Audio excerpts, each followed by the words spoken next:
Diz assim a palavra do Senhor. Neemias 8, de 1 a 12. Em chegando o 7º mês, e estando os filhos de Israel nas suas cidades, todo o povo se ajuntou como um só homem, na praça, diante da porta das águas.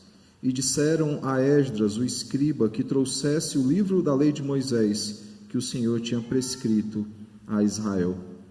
Esdras, o sacerdote, trouxe a lei perante a congregação, tanto de homens como de mulheres, e de todos os que eram capazes de entender o que ouviam. Era o 1º dia do 7º mês. E leu no livro, diante da praça, que está à fronteira à porta das águas, desde a alva até o meio-dia, perante homens e mulheres e os que podiam entender. E todo o povo tinha os ouvidos atentos ao livro da lei. Esdras, o escriba, estava num púlpito de madeira que fizeram para aquele fim. Estavam em pé junto a ele, à sua direita, Matitias, Semas, Anaías, Urias, Ilquias e Maaseias, e à sua esquerda, Pedaias, Misael, Malquias, Assum, Asbadana, Zacarias e Mesulão. Esdras abriu o livro à vista de todo o povo, porque estava acima dele. Abrindo-o ele, todo o povo se pôs em pé. Esdras bendisse ao Senhor, o grande Deus, e todo o povo respondeu: Amém, Amém.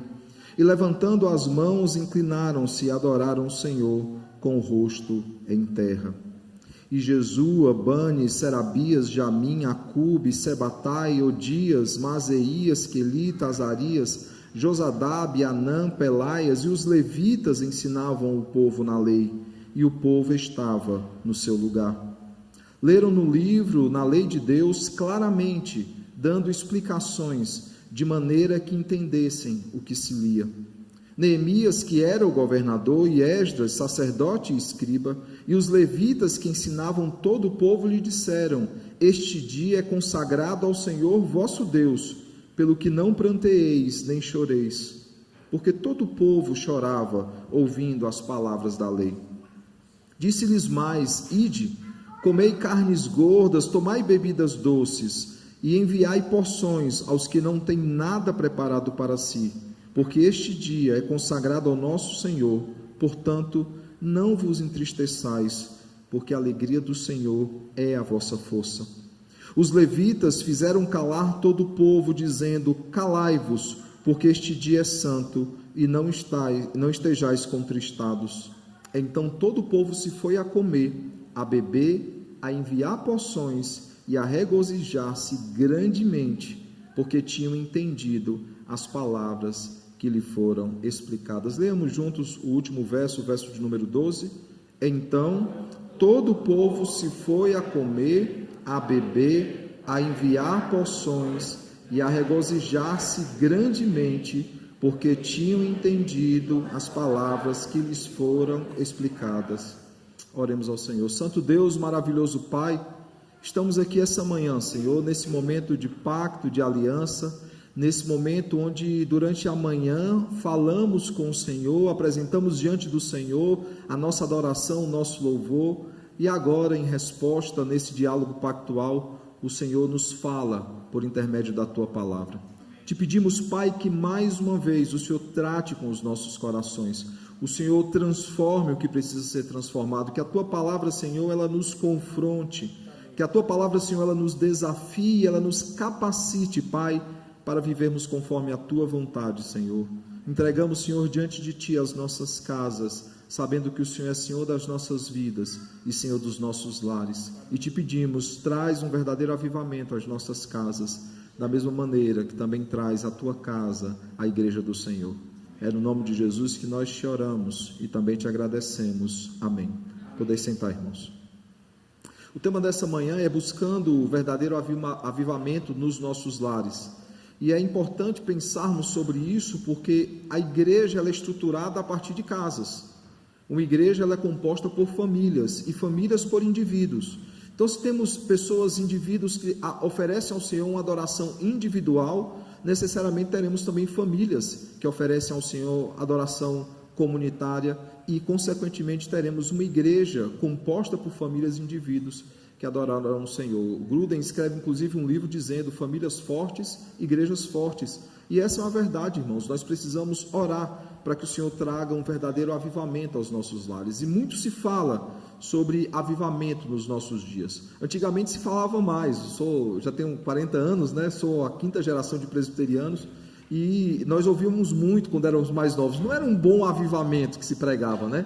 Era um avivamento muito pragmático, muito fabricado. Era muito comum, pelo menos em Fortaleza, vermos nos postes, né, cartazes. Hoje usa rede social, né? Mas eram cartazes antigamente. Cartazes chamando para grandes avivamentos, onde Deus manifestaria o seu poder, faria sinais, prodígios, maravilhas, curas, né? E as pessoas iam para lá e nós tínhamos muitas conversões que não necessariamente eram de fato conversões, porque muitos não ficavam na igreja. Em Fortaleza nós tivemos em 1998 a chamada Janela Fortaleza. Era um evento da Jocum, que a Jocum realiza no mundo inteiro de 4 em 4 anos. E todo quadriênio, né, um país é escolhido e uma cidade especificamente. E o Brasil foi escolhido em 98, Fortaleza foi escolhida como cidade para esse evento. E aí nossa igreja, a igreja que eu fazia parte na minha adolescência, né, papai pastoreava essa igreja, a Igreja Presbiteriana da Maraponga, fez parte desse movimento, né? E após esse movimento nós recebemos lá uma lista de quase 500 pessoas que fizeram oração pelo Senhor e que desejavam receber uma visita, desejavam ser visitados pela igreja. Irmãos, não foi apenas 1 ou 10, praticamente todos, ao receber a nossa ligação, falavam: não, mas a oração que eu pedi é que orasse pela minha família. Ele perguntou: eu posso orar por você? E a minha resposta foi: claro, quem é que não gosta de uma oração? Mas lá no papel tinha lá, tomou uma decisão, fez oração pelo Senhor. Então, infelizmente, antigamente se falava mais sobre avivamento. Um avivamento, muitas vezes, não tão real assim. Claro que nós tivemos sim conversões, claro que no período dos grandes avivalistas, tivemos pessoas que foram alcançadas pelo Evangelho, mas muitas outras tomaram uma decisão sem entender perfeitamente aquilo que estavam fazendo. Nós víamos muitos milagres, muitos testemunhos, nós tínhamos data marcada, como se isso fosse um avivamento. Muitas igrejas colocavam no seu planejamento anual, dizendo: esse ano a nossa igreja vai ser avivada. Irmãos, o avivamento é uma consequência de várias coisas que acontecem, e nós veremos isso claramente nesse texto, e não apenas nesse texto. Toda a Escritura, quando reporta para a gente, quando retrata para a gente grandes avivamentos na nação de Israel, nós vemos que esses avivamentos aconteceram apenas por causa do estudo da palavra. Permita-me citar um exemplo para ser mais claro sobre isso. Josias, o rei Josias. Nós temos um grande avivamento nos seus dias. Ele é ainda jovem, ainda adolescente, criança para adolescente, quando ele decide andar nos caminhos do Senhor. E nós vemos então que ele busca reestruturar religiosamente a nação de Israel. Ele manda reconstruir a casa do Senhor, reformar a casa do Senhor, para trazer uma reforma ao povo de Deus, e nessa reforma ele acha o livro da lei. E ao achar então o livro da lei, ele autentica, como profetiza Uda, esse livro da lei. E ao autenticar o livro da lei, ele lê esse livro, o livro é exposto diante da nação, e a nação de fato passa por um verdadeiro avivamento. Nós temos, irmãos, na história do povo de Deus, no Novo Testamento a mesma coisa. Quanto mais a palavra de Deus era pregada de forma mais fiel e expositiva, mais nós tínhamos conversões e avivamento na nação de Israel. Nós temos, por exemplo, no Novo Testamento, quando vemos em Atos 2, em Atos 4, que a pregação do Evangelho trazia avivamento ao povo de Deus. Nós vemos em Atos 15, após o Concílio de Jerusalém, que é escrita uma carta circular, e esse é o motivo da segunda viagem missionária de Paulo. Ele viaja para entregar essa carta às igrejas, e nós vemos que tanto no final de Atos 15, como em Atos 16, verso 5, que a igreja, ao ouvir a palavra do Senhor, o seu número ia sendo acrescentado.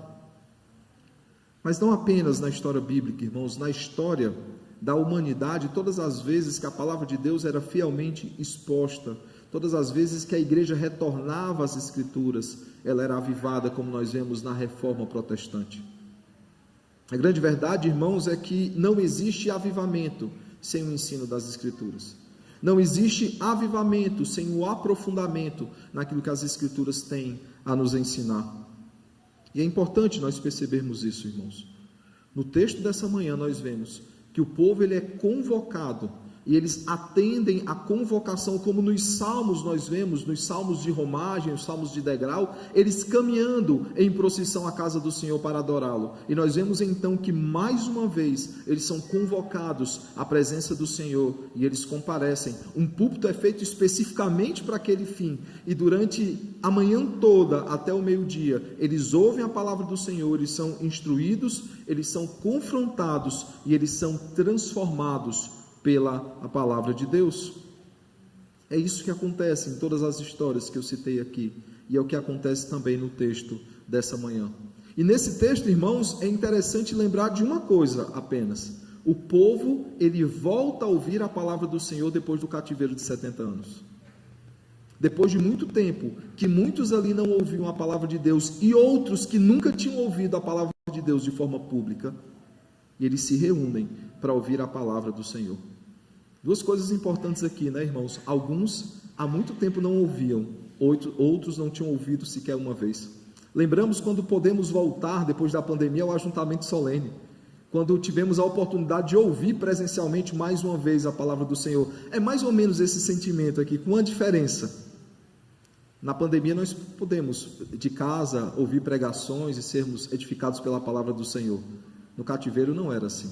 E mais, não foram 1 ano e meio ou 2 anos, foram 70 anos sem ouvir a palavra do Senhor. Por isso que a gente vê muitos se emocionando nesse texto. Por isso que os líderes lá do povo precisam dizer: não chorem, a alegria do Senhor é a nossa força. Vai haver um momento para chorar, não é esse agora. O momento é de se alimentar, fortalecer, porque há uma jornada grande aqui. Nós veremos, irmãos, que de fato essa jornada ela acontece. Logo depois, se vocês olharem no texto, continuarem com o texto aberto, vocês verão, por exemplo, a partir do verso de número 13, nós veremos o início da festa dos tabernáculos. Há muito tempo eles não faziam isso, e eles puderam mais uma vez se reunir em tabernáculo, adorar o Senhor na festa dos tabernáculos, e nós teremos isso do verso 13 ao verso de número 18. No capítulo 9, irmãos, no verso 1 ao verso 3, nós vemos então que eles têm finalmente um momento de choro, o momento em que eles, confrontados pelos seus pecados, pela exposição da palavra e pela celebração da festa dos tabernáculos, nós vemos no verso 1 que eles se vestem de pano de saco, eles trazem terra sobre si, eles estão em jejum. E nós vemos então, irmãos, que eles oram diante do Senhor. Veja o que é que diz no verso 13: levantando-se no seu lugar, ler um livro da lei do Senhor, seu Deus, uma quarta parte do dia, em outra quarta parte dele fizeram confissão e adoraram o Senhor, seu Deus. Perceba aqui, irmãos, que agora eles estão diante do Senhor, confessando diante do Senhor. Mas perceba o que é que eles fazem boa parte do dia. Eles tiram 1/4 do dia para ler a palavra do Senhor, porque não há confissão de pecados e arrependimento sem a leitura da palavra do Senhor, sem esse alimento diário que nos fortalece e que também nos confronta. Os levitas, nós vimos, né, eles adoraram o Senhor, mas aqui também no verso 5 até o verso de número 37, nós veremos novamente os levitas sendo aí citados. Grande parte deles já foi citado no capítulo de número 8, outros levitas são aqui incluídos, como Cadmiel, ele é incluído aí, e outros também são incluídos, e nós vemos então que eles oram ao Senhor, eles adoram ao Senhor, e no verso 38 do capítulo 9, nós veremos então o ápice desse texto, quando, inclusive, ele é um texto de passagem, né? Ele está aí na perícope do capítulo 10, diz o seguinte: por causa de tudo isso, estabelecemos a aliança fiel e o escrevemos, e selaram-no os nossos príncipes, os nossos levitas e os nossos sacerdotes.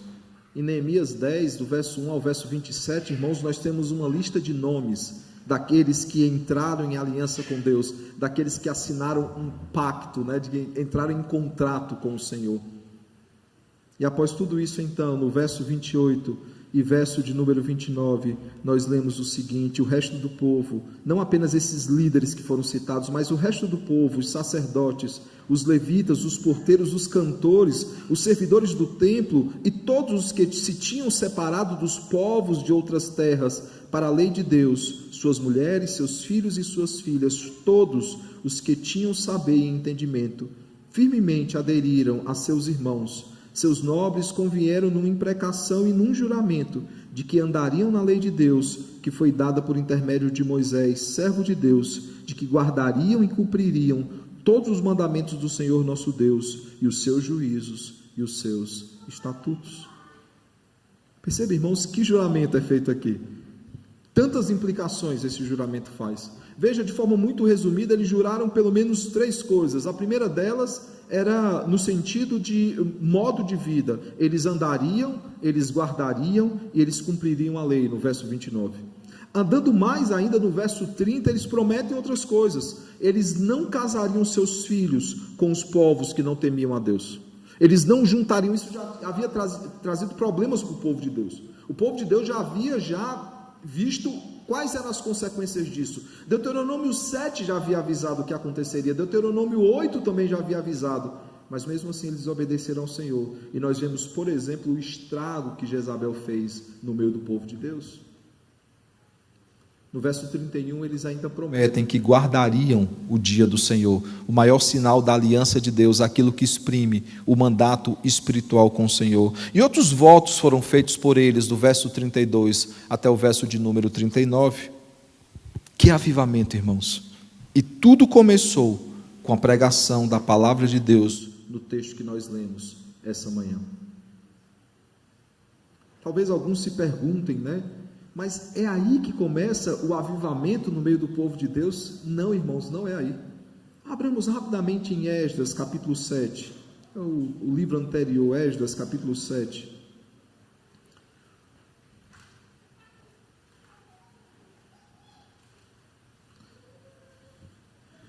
A partir de chegou a Jerusalém. Veja aí o verso 9 e o verso 10. Falando sobre Esdras, diz: chegou a Jerusalém, segundo a boa mão do seu Deus sobre ele. Porque Esdras tinha disposto o coração para buscar a lei do Senhor e para cumprir e para ensinar em Israel os seus estatutos e os seus juízos. Percebe, irmãos, que o avivamento do povo de Deus começa muito antes. Começa na preparação para esse evento que nós temos diante de nós. Quando Esdras e a boa mão do Senhor está com ele, porque ele decide firmemente em seu coração que aprenderia a palavra do Senhor, que viveria a palavra do Senhor e, mais do que isso, ensinaria essa palavra. E nós vemos, irmãos, que essa promessa que ele faz diante do Senhor, de fato prospera, caminha. Por quê? Porque ele não apenas aprendeu a ponto de ensinar, ele de fato vive e ensina, tanto que os levitas sabem perfeitamente a palavra de Deus, e são eles que tratam com os grupos menores ali daquela grande multidão. Quando Esdras ensina do púlpito, e eles ficam com grupos menores ensinando aquilo que estava sendo exposto da palavra do Senhor. A boa mão do Senhor estava sobre ele, porque ele havia decidido algumas coisas. Eu queria rapidamente, olhando para o texto dessa manhã e para a atitude de Esdras, que é usado por Deus para a exposição da palavra, eu queria olhar 3 coisas importantes nesse texto. A primeira delas é que nós vemos que a boa mão do Senhor está com Esdras, está com o povo da aliança, porque há no coração deles um desejo de buscar a lei do Senhor. Irmãos, o nosso coração deve ansiar pela palavra de Deus. Como aquele que está esfomeado e ansia pela comida, nós, sedentos pela palavra de Deus, devemos ansiar pelo nosso alimento diário. Veja, Esdras precisava estudar a lei do Senhor antes de qualquer coisa.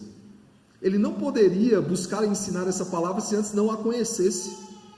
Prepara aí uma aula, mas não estuda ela profundamente e vê o que é que vai acontecer.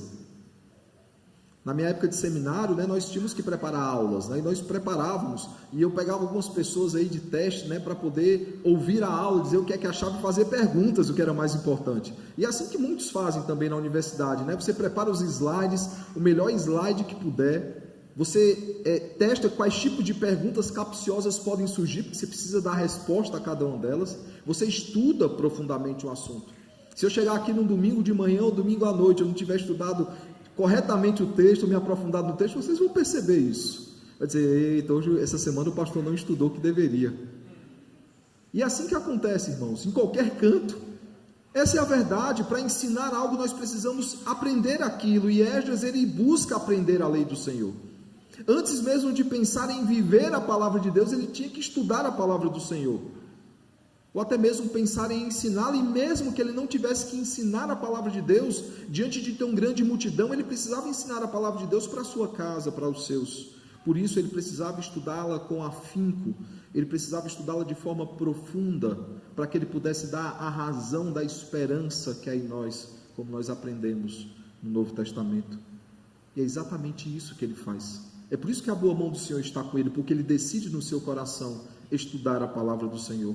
A reforma de Josias, irmãos, que eu já citei lá no segundo livro de Reis, nos capítulos 22 e 23, nós temos ali registrado também em Crônicas, mas especialmente nesse texto, nós vemos então, irmãos, que a reforma ela só foi completa quando Josias ele encontra o livro da lei, a palavra do Senhor, como vemos lá no segundo livro de Reis, capítulo 23, verso de número 3.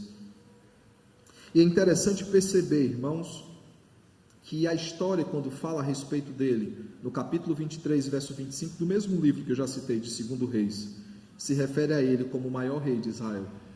É interessante isso, né? Porque no nosso imaginário, o maior rei de Israel é Davi. Claro, é dele que vem o Senhor. Como assim também de Josias, né? Que faz parte aí da descendência real. Mas é interessante porque o segundo livro de Reis registra isso sobre Josias.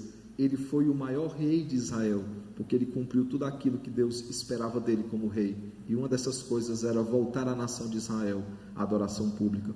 Não apenas isso, irmãos, Josias ele celebrou uma Páscoa que não se via desde os dias de Samuel, como nós vemos lá em 2 Reis, capítulo 23 ainda, do verso 21 ao 23, e o texto correlato, né, 2 Crônicas, capítulo 35, verso 18 e 19, também fala sobre isso. Tudo isso por causa da palavra de Deus. Sem ela, ele não poderia ser um rei segundo o coração de Deus. Sem ela, ele não poderia celebrar a Páscoa, como aconteceu, porque ao ler a palavra do Senhor, ele viu que era necessário que o povo se reunisse para celebrar a passagem, né, a Páscoa, a passagem do anjo da morte, quando não tocou no povo de Israel, quando Deus preservou o seu povo na 10ª praga. Ele entende pela palavra de Deus que ele precisava fazer isso. E Esdras, ele está no mesmo caminho, ele está no caminho certo, e Deus se agradou disso, porque ele decidiu buscar a palavra do Senhor. Mas mais do que isso, irmãos, uma segunda coisa que ele faz, não é apenas buscar a palavra do Senhor, ele busca cumprir a lei do Senhor. Não adianta você apenas ser um teórico. Tiago fala sobre isso, que aquele que é simplesmente ouvinte da palavra, ou leitor da palavra, e não é praticante, engana a si mesmo. Por isso ele diz, torne-se, pois, praticante da palavra e não somente ouvintes. E agora nos nossos dias, leitores, né? Porque naqueles dias eles não tinham a Bíblia para ler, hoje nós já temos. Nós devemos nos tornar praticantes. Ou como Jesus ensinando sobre os fundamentos, né? Diz que aquele que ouve a palavra de Deus e a coloca em prática é semelhante a uma casa construída na rocha, que ela não é abalada de forma alguma. Agora, aquele que ouve a palavra de Deus e não a coloca em prática é semelhante a uma casa construída na areia, onde a tempestade vem e derruba. Se você parar para pensar, irmãos, esteticamente uma casa na areia é muito mais bonita. Mas o que o Senhor está dizendo é que o exterior não é compatível com o interior. Os fundamentos não estão bem alicerçados. A casa não está muito firme. A tempestade virá e derrubará aquela casa. Esdras decide, irmãos, cumprir a lei do Senhor. E volta a dizer, como é que ele poderia ensinar, que é o próximo passo, sem viver essa palavra? Como é que eu posso chegar aqui, irmãos, e ensinar algo que eu não vivo? Algo que não é prático nas nossas vidas? Rapidamente, se Esdras fizesse assim, ele seria chamado de hipócrita. Ninguém se submeteria ao seu ensino, nem mesmo os levitas, ou como o texto que nós lemos, quando ele subisse no púlpito, feito especificamente para aquela mensagem, o povo não ficaria em silêncio. Começaria-se a ouvir uma algazarra que aumentaria, um burburo, e ele aumentando, a ponto de não haver solenidade alguma naquele momento. Mas o texto nos diz que Esdras, ele sobe à tribuna, ele sobe ao púlpito, e o povo faz silêncio, e ouve a palavra do Senhor, e ouve tudo aquilo que ele tem a dizer. E os levitas, que viram a vida prática dele, foram por eles ensinados, também começam a ensinar o povo de Deus. Tudo isso porque em seu coração, ele decidiu não apenas buscar a palavra de Deus, mas cumprir a palavra de Deus. É interessante sobre Josias, né? Eu já falei sobre isso. Ele é um rei segundo o coração de Deus. Veja o que é que diz 2 Reis 23, 25, para ficar muito claro que essa é uma marca, aqueles que cumprem a palavra do Senhor, é uma marca de verdadeira piedade. Diz assim: antes dele não houve rei que lhe fosse semelhante, que se convertesse ao Senhor de todo o seu coração e de toda a sua alma e de todas as suas forças, segundo a lei de Moisés, e depois dele nunca se levantou outro igual. Perceba, irmãos, que antes dele não houve ninguém como ele, e depois dele tampouco. Tanto que para nós, o Isaías 9, que trata, né, que um menino nos foi dado e o governo está sobre seus ombros, nós entendemos claramente que aquele texto fala sobre Jesus, mas para os judeus ele fala sobre Josias. Tamanha a importância que Josias tem para a história de Israel. Claro que nós sabemos que Isaías 9 fala do Senhor, claro que nós sabemos também que Josias é um tipo de Cristo, assim como Davi e tantos outros personagens. Eles apontam para aquele que é o arquetipo, aquele que é o modelo ideal, assim como a lei cerimonial também o fez. Mas Josias tem a sua importância na história do povo de Deus, porque ele não apenas se converteu ao Senhor, foi convertido pelo Senhor, mas ele foi usado para que a nação de Israel passasse também por avivamento. O estudo, irmãos, da palavra do Senhor nos faz querer cumpri-la e nos faz viver piedosamente. Quanto mais nós nos alimentamos da palavra de Deus, mais nós queremos vivê-la, mais nós queremos cumpri-la, mais nós queremos isso para as nossas vidas.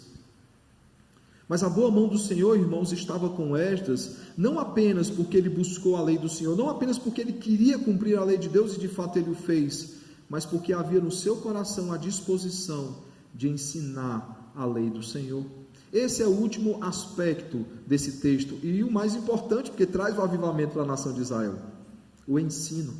Não adiantava apenas ele aprender, não adiantava apenas ele viver, ele tinha que ensinar a palavra do Senhor.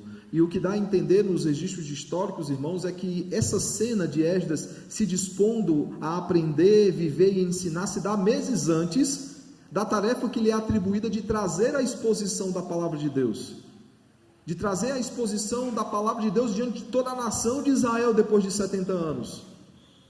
E ele então se prepara, ele então vive essa palavra, e ele finalmente a ensina. E ele é um bom professor, irmãos, um bom professor, porque o texto nos diz, no verso 8 e verso 9 de Neemias, ele diz o seguinte, verso 7 e verso 8 do capítulo 8 de Neemias, ele diz o seguinte: e Jesua, Bani, Serabias, Jamim, Acube, Sebatai, Odias, Maaseias, Quelita, Azazias, Josadab, Anã, Pelaias, os levitas ensinavam o povo na lei, e o povo estava no seu lugar. Leram no livro, na lei de Deus, claramente dando explicações, de maneira que entendessem o que se lia.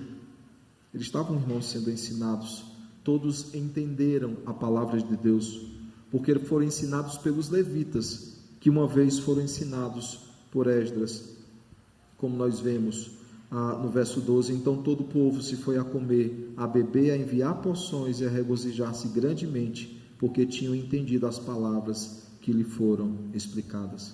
O grande avivamento, irmãos, de Neemias capítulo 9, que conclui-se no capítulo 10 com o selo da aliança, com um contrato sendo assinado, só acontece, irmãos, porque há disposição no coração de Esdras de buscar a palavra de Deus, de vivê-la e de ensiná-la. Não pode ser diferente, irmãos. E o mesmo pode acontecer nas nossas casas também, se a palavra de Deus, a palavra do Senhor for diariamente, for fielmente ensinada. Mas para isso precisa haver disposição em nossos corações, para aprender essa palavra, para viver essa palavra, para poder finalmente ensinar essa palavra. Muitos não evangelizam, irmãos, não porque são apenas envergonhados, como coloca. A gente não tem vergonha de conversar com amigos, a gente não tem vergonha de falar sobre os últimos acontecimentos, nós não temos vergonha de fazer isso. Eu conheço gente que é tímida que não consegue nem isso com o tempo, mas se ela pega intimidade com alguém, ela começa a conversar com aquela pessoa. É assim ou não é assim, irmãos? Mas sabe qual é a grande verdade de nós não evangelizarmos? Não é a falta de intimidade com aqueles que estão ao nosso redor, é a falta de intimidade com a palavra. Nós nos preocupamos, irmãos, com as perguntas que nos serão feitas, e aí nós terceirizamos tudo. Nós terceirizamos a educação cristã dos nossos filhos, porque achamos que é o pastor ou os professores da escola dominical que devem ensinar os nossos filhos, e não é verdade. Eles ajudam, eles complementam, é importante o departamento infantil, mas a missão inicial é nossa como pais. Nós terceirizamos a evangelização, nós achamos que é o pastor que tem que pregar, é o pastor que tem que chegar e confrontar os pecados, é o pastor que tem que chegar à era dos apelos, né? Fazer o apelo para que a pessoa venha à frente, e alguns apelam de verdade. Mas nós nos esquecemos que a melhor evangelização, irmãos, é aquela feita por nós. Quando nós convidamos pessoas para vir à casa do Senhor, quando nos sentamos próximas a ela, e após o culto nós perguntamos: ei, você entendeu o que foi pregado? Como nós vemos lá em Atos, como Filipe pergunta lá, né, ao eunuco etíope, né? E aí, você entende o que você lê? E o eunuco fala: como é que eu posso entender se não há quem me explique? E aí ele vai explicar a palavra de Deus. E é isso que vai acontecer, irmão, se você trouxer alguém para a igreja, e após o culto você perguntar: você entendeu o que foi pregado? A pessoa vai falar assim: como é que eu posso entender se não há quem me explique? E aí você precisa explicar. E aí você precisa convidar de novo: vamos de novo para a igreja. A melhor evangelização que existe é essa, irmãos. Faz isso durante um ano. E não pense em 10 pessoas, não. Pense em uma pessoa. Uma pessoa. Esse ano eu vou falar do evangelho para essa pessoa, pelo menos para ela. Nós veremos os frutos daqui a um ano aqui na igreja. Pessoas sendo alcançadas pela pregação do evangelho, um evangelho que nós aprendemos e que nós vivemos, irmãos. E é exatamente isso que acontece com a nação de Israel, e é exatamente assim que somos chamados a viver. Eu concluo então, irmãos, fazendo uma pergunta e trazendo algumas reflexões. Quais são as aplicações desse texto, então? O que é que ele nos ensina? Ele nos ensina, irmãos, algumas coisas, e nos ensina o seguinte: se nós queremos um verdadeiro avivamento nas nossas casas, se nós queremos um verdadeiro avivamento nos nossos lares e, consequentemente, na igreja do Senhor, aqui na igreja da aliança e em toda a noiva de Cristo espalhada pela face da terra, se nós queremos isso, são necessárias pelo menos 3 coisas, irmãos. A primeira delas é estudar a palavra do Senhor, lembrando que ela é a nossa regra de fé e de prática, ou seja, ela diz aquilo que nós devemos crer e ela diz aquilo que nós devemos fazer. E precisamos fazer isso, irmãos, não apenas de forma comunitária, mas de forma individual e de forma familiar. Infelizmente, muitos crentes nos nossos dias só leem a palavra do Senhor e a ouvem no ajuntamento solene. Durante toda a semana esquece que tem uma Bíblia. Durante toda a semana esquece que precisa estudar essa palavra de forma individual e domiciliar, entendendo que o ajuntamento solene é uma consequência disso. Nós nos preparamos, irmãos, para a adoração pública, não é no sábado à noite, é na nossa vida cristã a semana toda a gente está se preparando para isso. Nós concluímos a semana fazendo isso, nós iniciamos a semana fazendo isso de forma pública, não apenas individual ou familiar, porque ela é a nossa regra de fé e prática, é o manual do construtor, é aquilo que nós devemos saber, né? Os homens sabem muito bem disso quando compramos algo, e as mulheres também, mas principalmente os homens, a gente lê o manual, a gente vai ver um vídeo no YouTube, para ver como é que faz, como é que eu monto isso aqui, como é que acontece, a gente comprou uma coisa lá e não estava dando conta, espera aí, deixa eu olhar no YouTube aqui. É o que a gente faz, irmãos, e a palavra de Deus é a mesma coisa, ainda mais importante, é o nosso manual de sobrevivência. Sem ela nós não lidaremos bem com as questões dessa vida, por isso nós precisamos estudar a palavra do Senhor. Segundo, nós precisamos viver a palavra do Senhor, lembrando, irmãos, que viver piedosamente é um mandamento do Senhor. Nós vemos no texto dessa manhã e nos textos que nós fomos lendo durante essa manhã, constantemente a palavra mandamento e estatutos aparecendo. Aqueles que moram em condomínio, em apartamento ou casa, sabem muito bem o que é que acontece quando você não cumpre o estatuto. Deixa de cumprir uma vez, você recebe uma penalidadezinha, uma chamada de atenção, deixa de cumprir uma segunda vez, uma terceira vez, e aí começa a pesar no bolso, e aquela multa ela dobra, ela triplica dependendo do estatuto. Porque essa é a verdade, irmãos, nós somos regidos por normas, e a palavra de Deus é a nossa norma, é o nosso estatuto, é o mandamento de Deus para as nossas vidas, e ela nos manda claramente viver piedosamente, e não enganando a si mesmo, como o Tiago diz, né, que aquele que é ouvinte da palavra, leitor, e não é praticante, engana a si mesmo. Ela nos dá ordens claras sobre isso. Eu lembro uma vez, uma palestra falando sobre a lei do Senhor, e alguém chegou e disse assim: pastor, mas não é muito duro dizer que Deus nos ordena e que nós temos que fazer isso? E eu falei: meu irmão, se você achar algum texto bíblico normativo que ele diga assim: se você quiser fazer isso, faz. Se você se sentir bem fazendo isso, faz. Se você se sentir bem ou se sentir capaz, seja um bom marido. Se você se sentir bem ou se sentir capaz, seja uma boa esposa, seja um bom pai, seja um bom filho. Se você achar uma condicionante dessa, flexibilizando a ordem do Senhor, eu vou concordar com você. Mas no texto bíblico só há imperativos e incondicionais. Faça isso, viva assim. São ordens claras, expressas do Senhor. Por isso, irmãos, Nós não podemos ser apenas ouvintes ou leitores, nós temos que ser praticantes da palavra. Jesus era ouvido pelas multidões, não apenas porque ele era o Filho de Deus, mas porque ele ensinava com autoridade. As pessoas olhavam para ele e viam que ele não apenas pregava, ele vivia aquilo que ele estava pregando, e nós também precisamos fazer isso. Seja incoerente 1, 2, 3 vezes, e as pessoas, ao notarem isso, vejam como elas falarão a respeito de você. Terceira coisa, irmãos, não apenas estudar a palavra do Senhor, não apenas viver a palavra do Senhor, mas ensinar a palavra do Senhor. E aí nós precisamos entender que é necessário investir tempo em discipulado, com toda a nossa família, capacitando-os para enfrentar os dias que eles vivem, irmãos. Nós pais, nós temos muitas vezes entregado os nossos filhos de graça para o mundo, porque nós não temos habilitado os nossos filhos, nós não temos treinado os nossos filhos, nós não temos dado aos nossos filhos as armas necessárias, irmãos. E não se esqueçam, quando nós estivemos aqui, ainda em agosto, no momento de preparação para as eleições, eu citei uma frase sobre cosmovisão, que ela é muito clara. Ela diz o seguinte: nós estamos numa guerra, e nós temos dado aos nossos filhos balinhas de chumbo, enquanto o outro lado tem balas de canhão. E essa é a verdade, irmãos, é uma verdade urgente. Nós temos colocado os nossos filhos numa guerra totalmente despreparados. E se não for a misericórdia do Senhor, eles não terão a mínima chance. Uma batalha dura, uma batalha diária que eles enfrentam dentro de si e fora de si. E eles precisam estar preparados para enfrentar essa batalha. Por isso não é apenas, irmãos, aprender, não é apenas viver essa palavra, nós precisamos ensinar essa palavra, nós precisamos investir tempo discipulando a nossa família, discipulando amigos próximos a nós, que desejamos que se tornem mais do que amigos, irmãos em Cristo.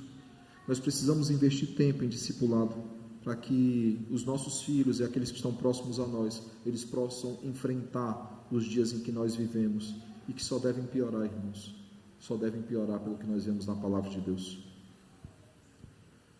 A pergunta que eu faço é: será que de fato nós temos buscado em nossos corações e decidido firmemente avivar os nossos lares, avivar as nossas casas? Será que temos feito isso, irmãos? Porque olhando para o texto de Esdras, nós aprenderemos que se nós dispormos o nosso coração para aprender, para viver e para ensinar a palavra do Senhor, a boa mão do Senhor estará conosco. Ele nos dará bom êxito nesse intento. Por isso, a minha oração, meu desejo sincero, é que o bom Deus, irmãos, Ele ache mercê de nós, de todos nós, ao olhar para os nossos corações e ver em nossos corações uma real disposição em aprender a palavra de Deus, em viver essa palavra e ensinar essa palavra. Que o bom e eterno Deus, irmãos, Ele seja glorificado em tudo e em todas as coisas, e que a sua igreja seja fortalecida e também seja avivada. Que Ele nos ajude, irmãos, a cumprir o nosso papel como pais, como mães, mas acima de tudo como cristãos, como aqueles que foram comissionados para pregar o Evangelho